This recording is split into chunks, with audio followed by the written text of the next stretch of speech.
عليكم ورحمة الله وبركاته. ازيكم يا حبايب قلبي، عاملين ايه؟ النهاردة معانا فيديو جديد نتعلم ازاي نعمل الفراخ الناجتس في البيت بطريقة يعني حلوة ونظيفة وتبقى مضمونة عن بره وعن شغل المحلات واللي هي المتاجر. دلوقتي هنتعلمها كده، وكمان هنتعلم ازاي نخزنها في الفريزر، نعمل منها كمية ونخزنها في الفريزر بحيث اطلعها وقت ما اكون محتاجة على التحمير فقط. يلا بينا نشوف هنعمل ايه. بس قبل ما نبدأ يلا اعملي لي لايك للفيديو وفعلي الجرس واشتركي معايا في القناة عشان يوصلك مني كل جديد. ويلا بينا نبدأ. بسم الله الرحمن الرحيم. معانا دلوقتي انا جايبه صدور فراخ ومقطعاها قطع كده. انا جايبه كميه عشان دي طبعا هتكفيني، لا عشان انا هخزنها هتكفيني فتره طويله يعني. فجايبه الكميه ديت هعملها بقى. ومعايا البهارات بتاعتي، ملح وفلفل وبابريكا وتوم بودره وبصل بودره وبهارات فراخ. هو ديت الايه التوابل بتاعتي اللي هنحطها على الفراخ. يلا نبدا مع بعض. حاجه هجيب دي كده، فكره بتبقى جميله قوي وبتبقى بسيطه في العمايل وكله بيحبها وبيحبه يعني محدش ما بيحبش الفراخ دي اهي. احطها كده. طبعا مش هقدر احط الكميه كلها مره واحده في الكبه، هحط منها ايه جزء اهو. احط لحد ما احس ان ايه الكبه تقدر تاخد وتقدر تفرمه. سهله جدا يعني ما فيهاش اي صعوبه، وان انتي هتحطيها كده هتريحك اول ما تخزنيها في الفريزر كده وتطلعيها وقت ما تكوني محتاجه هتريحك قوي. انا اعتقد كده خلاص كفايه كده. دلوقتي هنحط بقيه الكميه. هنبدا بقى ننزل بالبهارات بتاعتنا زي ما قلت لكم: ملح، بابريكا، فلفل اسمر، توم بودره وبصل بودره وبهارات فراخ اهو. هبدا انزل كده بالملح اهو. طبعا انا هحط البهارات على الكميه دي وارجع برضو ايه احط نفس الكميه الايه لبقيه اهو. نزلت بكل البهارات بتاعتي عليها. وهنبدأ بقى نضربها دلوقتي. هنبدأ نضرب معانا الفراخ لحد ما تتفرم معانا كويس قوي. وهوريكم دلوقتي. طبعا مش هقدر اتكلم معاكم لان هشغل دلوقتي ومش هتبقوا سامعين صوتي. هوريها لكم بعد ما افرمها اهو يا حبايب قلبي. بعد ما خلاص فرمت الكميه اللي عندي كلها، حطيت برضو الحبه اللي كانوا فاضلين قدامكم وحطيت نفس البهارات عليها اهي لحد ما تبقى معايا بالشكل ده والملمس ده اهو ماشي. وبعدين دلوقتي هحطها في التلاجة ساعة كده ترتاح وتتماسك مع بعضها. شوفي انا مثلا جيت دلوقتي مسكتها بتلزق معايا في ايدي، اما احطها برضو في التلاجة مش هتقل حكاية التلزيق ديت، وان هي تمسك في الايد كده هترتاح وتتشمع. وهقدر ان انا اشكلها بكل سهولة. هسيبها دلوقتي ساعة في التلاجة ونطلعها. هشكلها دواير صغيرة شكل الناجتس كده، وهوريكم هنعملها ازاي. وهنكمل مع بعض ان احنا نحط التوبنج بتاعها. بصوا بقى يا حبايب قلبي، بعد ما خلصناها حطيناها في التلاجة ساعة مسكت نفسها اهو. عملناها بقى دواير كده صغيرة صغيرة على اساس ان انا عايزة اعمله ناجتس اهو. بصي ماسكة نفسها ازاي معايا، مش بتلزق ولا اي حاجة لان هي اتشمعت واتقفلت مسماها كويس في التلاجة اما اتحطت ايه الساعة دي. وانا طلعتها وشكلتها بالشكل ده دواير صغيرة.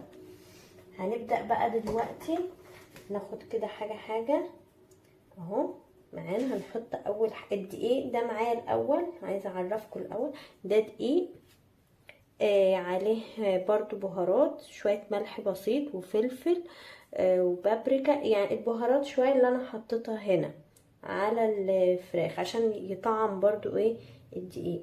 وده بيض وعليه شوية ملح بسيط وماء وفلفل اسمر. وده كريسبي كده، بيجي من اي عطارة في اي مكان موجود، ورخيص ووزنه خفيف، يعني بيطلع معاكي كتير زي ما انت شايفاه كده، اللي هو في حبيبات اهو. وده هتقولوا انا عايزه الكريسبي اللي هو المقرمش الاصفر الصغير، هيديكي ده اهو. وهناخد بقى، هنبدا ناخد واحده واحده كده، نحطها الاول في الدقيق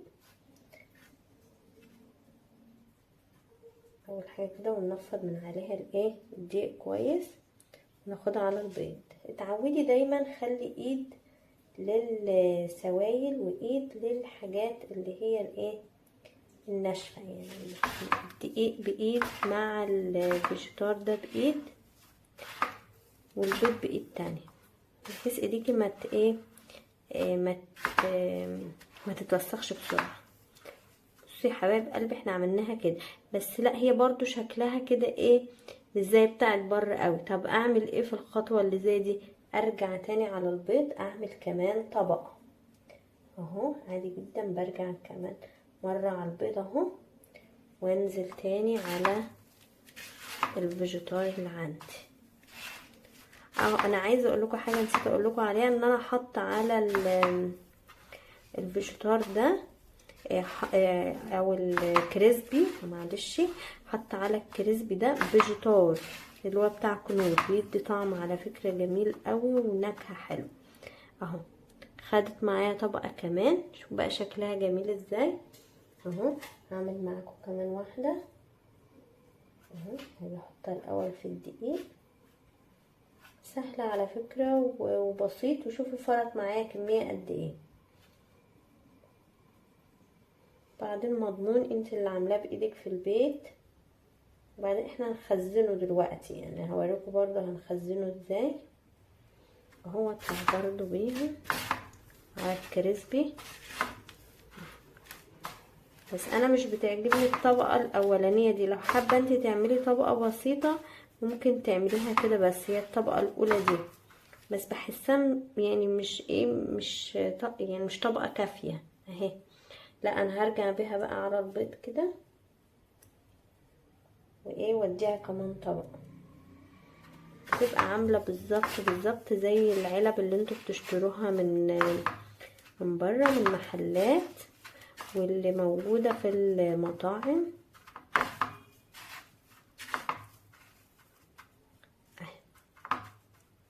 هو ده بقى شكلها اهو.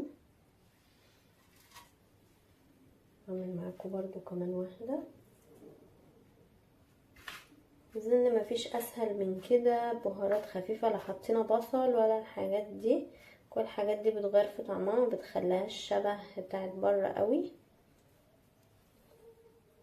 ما هي دي الوصفة بتاعتها السهلة البسيطة اللي بتطلع زي المحلات.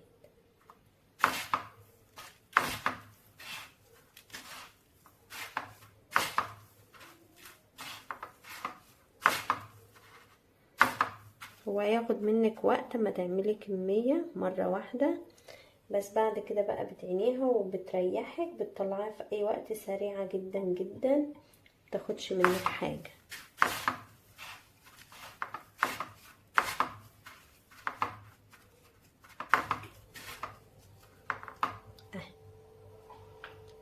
هخلص بقى انا بقيت الكمية اللي معانا دي بنفس الطريقة وارجع لكم تاني اوريها لكم.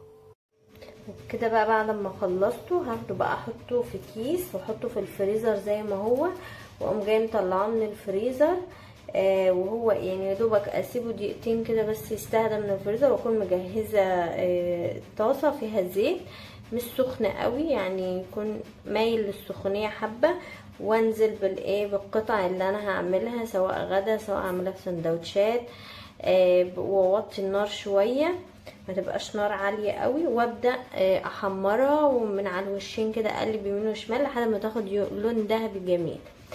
بس ودي تنفعك لو جالك ضيوف فجأة او جاتلك عزومة على مفاجأة، او عايزة تطلعي حاجة سريعة وحاجة سهلة وجميلة.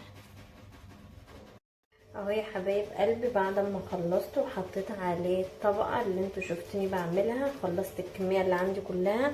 انا حاطه هنا في صينيه كبيره عشان انا عامله كميه يعني، حطاهم فوق بعض طبقات كده، بس عامله ما بينهم يعني كيس كده، كيس بلاستيك كده، عشان ايه ما يلزقوش في بعض واقدر اشيلهم. ممكن انتوا تحطوها في اطباق فيل، اللي هي الاطباق البيضه الصغيره دي. دي عامل معايا الكميه دي، وده كمان اهو شبه اللي احنا بنشتريه بالظبط من بره، وحاجه بقى انت ضمناها وعاملاها على ايدك في البيت، حاجه عارفه انت حاطه فيها ايه. وبكده يكون الوصفه بتاعتنا خلاص خلصت لحد هنا. وان شاء الله اشوفكم في فيديو جديد. اعملوا لي بقى لايك واشتركوا في القناة عشان ده بيدعمني وبيخليني اقدم كل جديد. ما تبخليش عليا بقى باللايك وبالاشتراك في القناة، هي ضغطة واحدة على الزرار هتبقي معايا في القناة وهتتابعي كل جديد. مع السلامة.